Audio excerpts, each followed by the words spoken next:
મોરબીમાં સસ્તા અનાજની દુકાનદારોના પડતર પ્રશ્નો ઉકેલાતા ન હોવાથી હવે ધીરજનું પાટલું છલકાયું છે।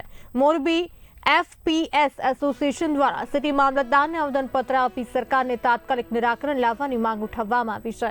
દુકાનદારોની મુખ્ય માંગણીઓમાં કમિશન દરમાં વધારો, ઈ પ્રોફાઇલ તકેદારી સહાયનો ઉમેરો, સિંગલ ફિંગરપ્રિન્ટથી 2 બિલ બનવાની વ્યવસ્થા તેમજ સમિતિના સભ્યોના 80% બાયોમેટ્રિક વેરિફિકેશનનો પરિપત્ર રદ કરવાની માંગનો સમાવેશ થાય છે।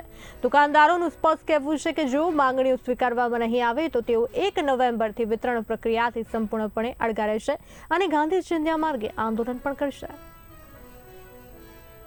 અમારી માંગણીના સંદર્ભમાં જે અમારા પ્રમુખ સાહેબ અને ઉપપ્રમુખ સાહેબે જે વાત કરી એના સંદર્ભમાં એ પણ કહેવાનું રહેશે કે અમે માંગણીના સંદર્ભમાં નવેમ્બર મહિનાથી અનાજ વિતરણ કરવા માટે અમે અળગા રહેશું અને વિતરણ કરશું નહીં એવી પણ અમારી સરકારને રજૂઆત છે। જો અમારી માંગણી સંતોષાશે નહીં અને ધ્યાનપૂર્વક એ માંગણીઓ ઉપર ધ્યાન દેવામાં નહીં આવે તો અમે ચોક્કસ આ પગલાં ઉપર આ રાહ ઉપર અમે જશું અને વિતરણથી અળગા રહેશું જ્યાં સુધી અમારી માંગણી સંતોષાશે નહીં અને અમારા જે ગુજરાત લેવલના જે 2 એસોસિએશન છે એમનો જ્યાં સુધી આદેશ નહીં આવે ત્યાં સુધી આજ રોજ અમે મોરબી સિટી મામલતદાર કચેરીએ અમારી આવેદન આપવા માટે જ આવ્યા છે। અમારી માંગણી સંદર્ભે ઓલ ગુજરાત ફેર FPS એસોસિએશન અને ઓલ ગુજરાત જે કેરોસીન લાયસન્સ હોલ્ડર એસોસિએશન અમારા બંને એસોસિએશન છે।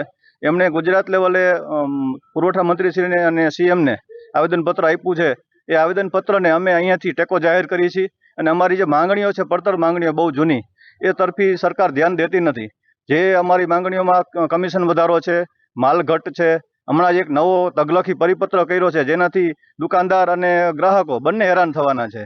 તે અલગ અલગ અમારી 8-9 પ્રકારની માંગણીઓ છે અને ખાસ કરીને એમાં 3 રૂપિયા કમિશન વધારો જે છે એ બાબત અમે વારંવાર રજૂઆતો કરી છે પણ સરકારશ્રીમાંથી કોઈ ધ્યાન આપવામાં આવતું નથી।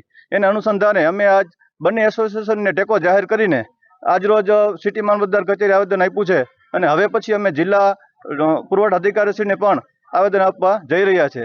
તો આ અમારી માંગણીઓ વહેલી તકે સરકાર પૂરી કરે અને અમારું સાંભળે એવું અમે ઈચ્છી રહ્યા છીએ। અમે